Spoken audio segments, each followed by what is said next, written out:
What's up, everyone? This is Brian Ju, and you're listening to The Drive-In on TBS efm. It is Tuesday morning here on The Drive-In, and I'm excited to be here with you guys on today's show. And Tuesday, for you guys, it feels the same way for me. It's one of those days where it feels like it's dragging on. You know, because you got Monday, the start of the week. Then you got Friday, the end of the week, or, weekday. And for you guys, when it's Friday, you guys want to party on the weekend. But with Tuesday, what can you do? You can't really plan anything because tomorrow's Wednesday.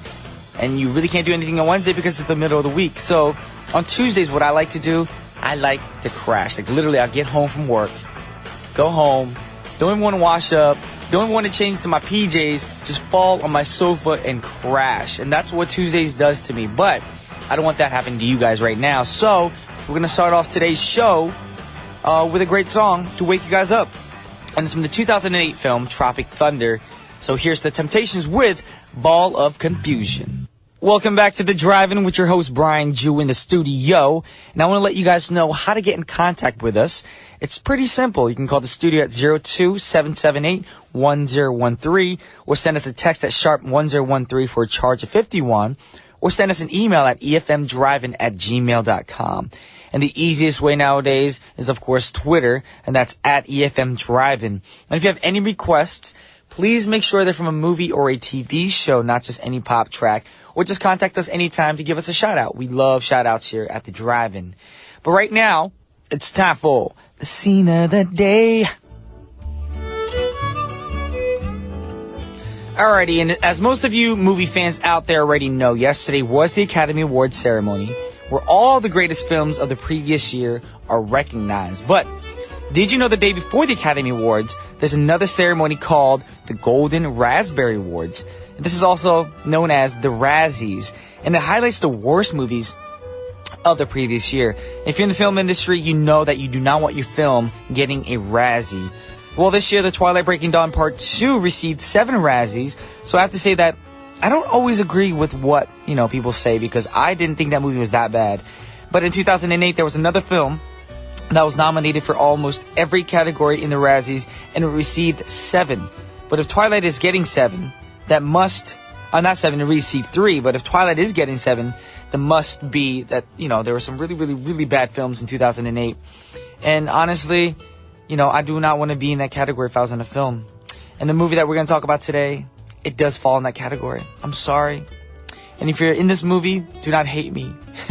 The film is called The Love Guru, and it stars Mike Myers and Jessica Alba. Now, Mr. Myers plays an Indian love guru named Maurice Pikta, I can't even say that name, who was hired by the Toronto Maple Leafs to help one of their lovesick players come out of his slump.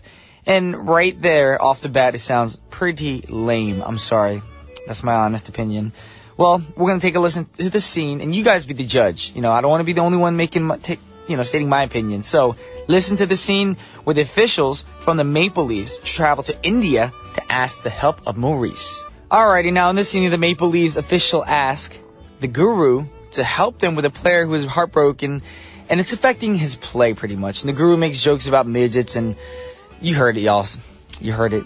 Did you laugh? No, the scene was not funny at all.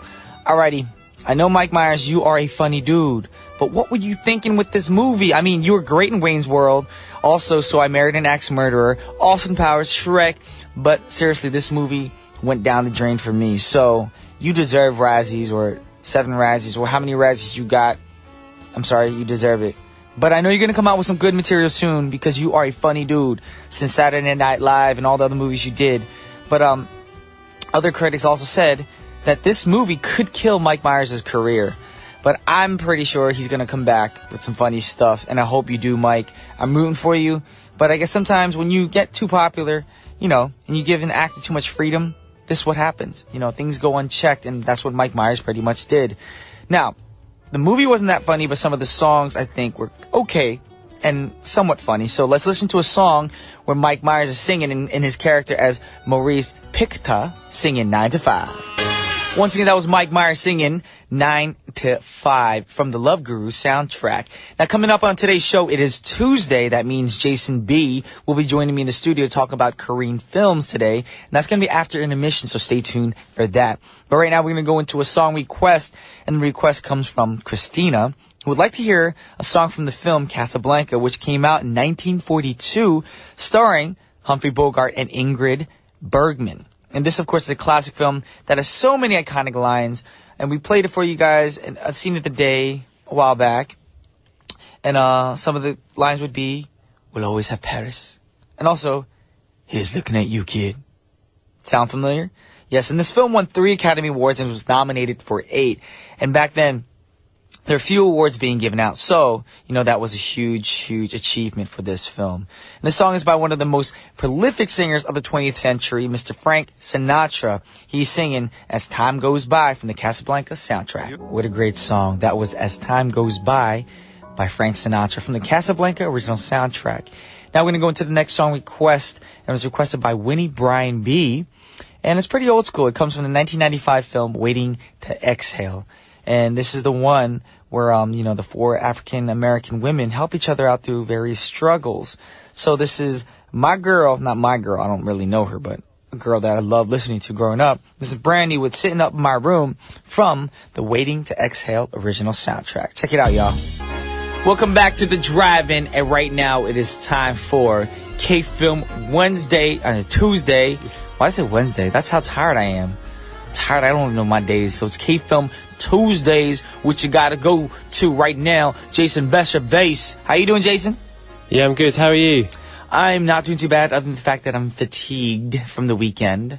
And it's hitting me now because Monday wasn't too bad. It was like, okay, I was tired. But Tuesday's like, why am I even more tired? Yeah, I'm in that slump. It sometimes hits you, doesn't it? It does. No one really looks forward to Tuesday. Like, Mondays are going to be bad because you have to go back to work. Fridays you're excited about because the weekend starts. Wednesday you're like, okay, I'm in the middle of the week. Thursday's like, yes, tomorrow's Friday. What's Tuesday? What really happens on Tuesday? We have to work. That is true. We have to work. For all you guys listening from your workplaces on your smartphones or other apps, that's the truth. We have to work. Got to make money when you can. But I don't want to sound too sad today. We're going to start off today's show not sad, but we're going to talk about another Korean film. Yeah, we're going to talk about a Korean film directed by Park Chang-wook, who's great arguably one of the top directors in Korea. Now, his new kind of Hollywood debut, Stoker, is being released here in cinemas this week. So I thought, why not look at one of his classic films? And so I've turned to Old Boy, made in 2003. I saw that one. Hey, this is like... Hey, yo, hey. Yep, I saw this movie. You saw it? Of course I saw it. It was a great movie. Wow. Yes. It's great that you've seen it, Brian. Hopefully we can have a really interesting, in-depth conversation about Old Boy. And did you like it? I loved the movie. You loved the movie? Mm-hmm. What did you like about it? It just...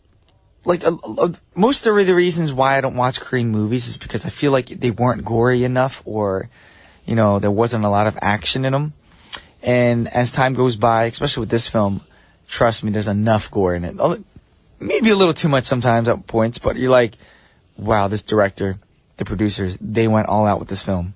Oh yeah, it's very violent. So for those of you that have, don't like violence and don't like gruesome movies, I would probably suggest not watching this movie.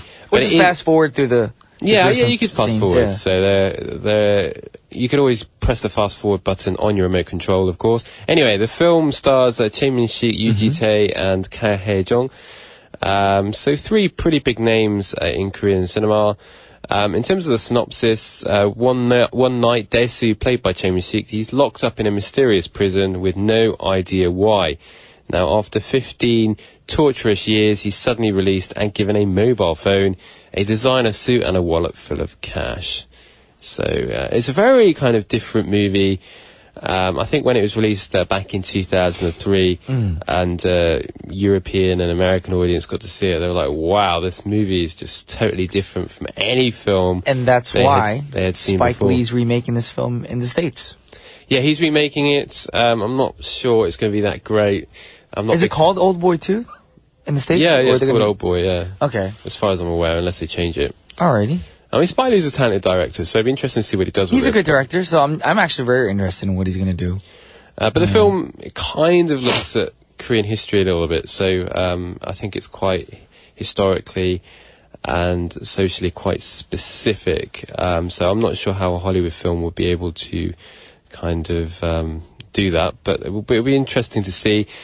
Anyway, this movie actually won an award at Cannes Film Festival. Cannes Film Festival is one of the world's biggest leading film festivals, and it takes place in May. And this film won the Grand Prix Award, which is the second most prestigious award that is given at the festival. And that year, Quentin Tarantino was leading the panel of judges, and he was one of the reasons why it won the award. Actually, I did hear that I think if it was up to him alone, he would have received the Palme d'Or, but I think there wasn't a general consensus that it deserved the top award. Okay. But nonetheless, it was close, and it got the second award, and it put Park Chan-wook, his films, and Korean cinema on the map, really. So it was really interesting that it won that award. Park Chan-wook has made a number of movies. JSA, Thirst, Lady Vengeance, and also Cyborg. I'm a cyborg, but that's okay. So he's made a whole range of films, and he's one of the most talented Korean film directors working in the industry. And this film kind of propelled him into the spotlight, really. And I actually was following Korean films before this period, and I was in the UK, and then suddenly this film won this award, and I was like, wow, this film actually got released theatrically in the cinema, and I actually watched it in the cinema in the UK, and there was a full cinema. There was loads of people watching this film, so for a Korean film back then, this was quite. That's a huge achievement. Yeah, massive achievement, right? And yeah, so definitely recommend this film. I think it made around about $600,000 in the UK, and that was just on 20 screens. So it just goes to show how popular it is. There is his new film coming out called Stoker, which I'll talk about a little bit later. That's basically his Hollywood debut. He's now moved into kind of English language movies. This year we've had Kim Ji-yoon, who made The Last Stand, starring Arnold Schwarzenegger, Park Chan-wook with Stoker, and later on we've got Bong Joon-ho making Snowpiercer, or Seolguk Yeolcha, which that's not actually a Hollywood production, that's a Korean movie. Well, it's an English language movie, about 85% in English, but it's funded by a Korean studio. But this film, Stoker and The Last Stand, they're both Hollywood films, and they both been released actually almost at the same time. Last Stand was released last week, which incidentally has kind of bombed at the Korean box office, which is a real shame. And Stoker's being released this week, so definitely keep an eye out for these films. But I will go into a bit more detail with Stoker a little bit later. But yeah, just for those of you who haven't seen Old Boy, definitely go see it. Go and see it. You should check it out. Go see it, and when Spike Lee comes out with the film, which is making this film this year, starring Samuel L. Jackson and Josh Brolin, yes, do watch that as well, and then compare the two if you want, because, of course, for me, the original is always better. It always ends up being that way, For sure, and yes. The thing is, like I said earlier, Old Boy is quite historically quite specific. It talks about the Korean kind of. So I'm really curious about what's going to happen with that part of the story. Yeah, in terms of the Korean politics and the dictatorship and whatnot. So it'd be interesting to see how Hollywood kind of look at that. Yeah. So maybe they'll look at American history and American politics. That's probably what they're going to do. If you're going to have Samuel L. Jackson, Josh Brolin in there, maybe throw in a little Brian Jew, and then we can keep it Korean. Maybe. It wouldn't be called Old Boy if I was in the movie. It'd be called Short Boy. Because I'm short. I'm not that tall. Anyways, we have a song right now set up from the Old Boy original soundtrack. And then we'll be back to talk about the new movie Stoker. This is The Last Waltz. Once again, that was The Last Waltz from the Old Boy original soundtrack. And we're back right now on the drive-in, and we're going to talk about a new movie that's coming out. This is directed by a Korean director but it's not a Korean film. It's a Hollywood film directed by a Korean director. And the movie we're talking about right now is going to be Stoker. Stoker, yeah, directed by Park Chan-wook. We talked about Park Chan-wook just a little bit earlier. We looked at Old Boy, his kind of his classic movie. His baby, pretty much, of course. Yeah, and this movie stars. Here we go. I have a real problem trying to pronounce her name, so I'm probably going to make a right pig's ear of it. Her name is Mia Wasikowska. Is that right? She's from Alice in Wonderland. Mia Wasikowska, yeah, she's kind of a rising star in Hollywood. She's Australian, but she's certainly making her an impression in Hollywood. It also stars Matthew Goody from Match Point and Nicole Kidman. So a big cast there. And this movie is being released this week. It premiered in Sundance, which is an independent film festival in the United States. It premiered there last month to generally very positive reviews. I've actually seen this film, and I thought it was a very, very impressive debut. Okay. So definitely. What genre would you call this? Ooh, it's kind of a thriller stroke. It's kind of a Hitchcock kind of style movie. So just like I assumed it'd be, because Park Chan-wook's very famous for that dark film genre, so... Yeah, it is quite dark, and the thing about Korean directors is you can never restrict them to a particular genre. It's kind of a thriller stroke drama. There's a bit horror elements to it as well. So yeah, definitely check it out. I thought it was, like I say, a very impressive debut. I had an issue with some of the editing in here. Like, I felt that Hollywood had... But basically, from what I heard, Hollywood took 20 minutes out of the movie. So there's a few questions I had in terms of the film's plot that aren't really explained. Certainly, like the characters' and that's probably going to be put into like the DVD director's cut version or something. Well, that's what I'm hoping. It was a shame that they seemed to have cut like chunks. You know, they literally cut chunks out of it. But that usually happens in films and TV shows. So. True, but the thing is with Korea is that Korean directors generally have more control. And so there's a lot more respect. Well, not necessarily respect, but directors generally make all the decisions, and that's that. Whereas in Hollywood, unless you're Steven Spielberg or one of the serious A-list kind of directors, you are going to be at the mercy of the film's producers and studios. And so I think that's probably one of the issues that Park Chan-wook inevitably faced. Kim Ji-yoon had the same problem as well. He said that in interviews. And not necessarily that it's a bad thing, but it's something they had to get used to and had to kind of discuss with the studios and the producers what they wanted. But it's a brilliant film. Stoker's a very, very impressive film. His use of mise-en-scène is absolutely fantastic. I love his use of colours, his patterns, and it's just and the cinematography in this film is just phenomenal. So definitely worth checking out. Very impressive debut, as far as I'm concerned. It basically follows an Uncle Charlie who moves in with India and her emotionally unstable mother, Evelyn, after the death of India's father. Although suspicions about his motives are raised, India and Evelyn soon find themselves drawn to him. So it's a very, very interesting story. And also out, there are another couple of films out. Okay. CZ12 or ZZ12, otherwise known as Chinese Zodiac, which is the kind of the English and Korean title. It's directed and starring Jackie Chan. Okay. We haven't seen him for a while. Well, he was here in Korea, actually, last week, promoting this movie. And it stars Korean actor Kwon Sang-woo. So, a very interesting period for Korean films. You know, we've got Korean directors working in Hollywood, and we've got Korean actors working in Hollywood, Lee Byung-hun, and we've got this actor working on this movie, which is in English, Chinese, and French. Is this more of a Hollywood film, though? Well, I think it's more of a kind of a Hong Kong stroke, Okay. So mostly in English. I think. Well, I haven't seen it. I haven't seen this film. Okay. So wow, I don't one know. film you haven't seen. Yeah, I missed the press screening last week, so I don't know how much of the dialogue is in English. Okay.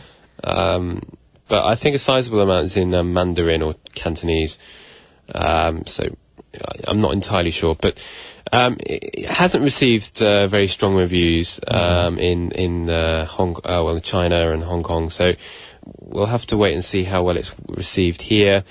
Basically, it follows a man who searches the world for a set of mystic artifacts, 12 bronze heads of the animals from the Chinese zodiac. So, yeah, apparently one sequence in this movie, just one fight sequence, cost $10 million. What? Well, that's what I read. You know what you could do with that money? Obviously not a sequence scene. I'm going to buy a lot of other things with that money. Donate it to charity. Man. Yeah, it's expensive People movie. with money just do crazy things. But I think it did okay in China, so it hasn't bombed as far as I'm aware. And also out is Hong Sang-soo's Nobody's Daughter Haewon, so 누구의 딸도 아내해. Oh, sorry, 아닌해. This screened in Berlin last week at the festival. Generally to positive reviews, and it's directed by Hong Sang-soo, who's developed quite a big reputation both here in Korea for his kind of interesting way of making films. He generally makes films about filmmakers. He often gives the scripts to the actors on the morning of the shoot. There's kind of a lot of improvisation that goes on. So he's a very interesting filmmaker. And he's made films such as Woman on the Beach and The Day He Arrives. And this film stars Jung Eun-chae, who's in Behind the Camera, which is another really good film that's going to be released in Korea.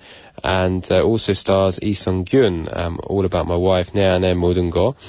And so this narrative is told in a diary format and chronicles a few days in the life of a young woman who spins into depression following the departure of her mother to Canada.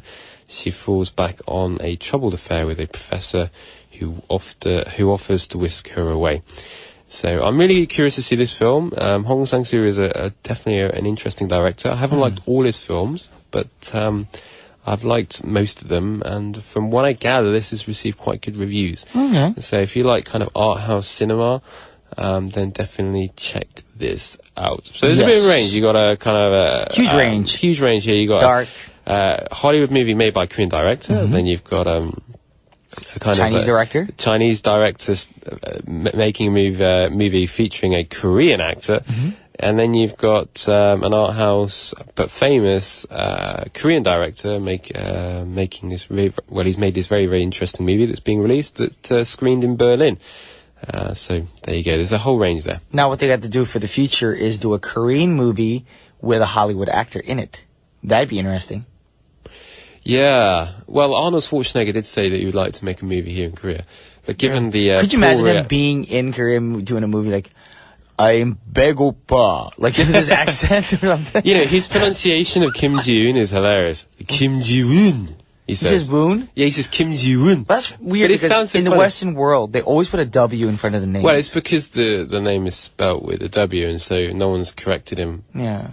You don't want to correct Arnie, by the way, Arnie. Exactly. I do not want his fist flying at my face. That'd be a very painful situation. Do you want to be thrown through the window? Right? I'm like, no, I'm sorry. I love every movie you did. Of course, that's a lie, but... All right, well, we talked about great films today, and one film we're going to play a song from is actually one of the films Jackie Chan starred in a few years ago. Funny movie, Rush Hour original soundtrack. We're going to play this song and say bye to Jason for now, but we will see you next week. Yeah, for sure. Alrighty, this is Edwin Starr from the Rush Hour soundtrack with War. Check it out, y'all. Once again, that was Edwin Starr with War from the Rush Hour original soundtrack. And right now, it is time to wrap up our show. Thank you all for tuning in. But stick around because we have 1013 Main Street with An Jung-hyun next. If you're listening to GFN, stay tuned for Hello Korea. And the final song of the hour is requested by Jin, and it's from the movie The Full Monty, which came out in 1997. And this movie is a funny movie.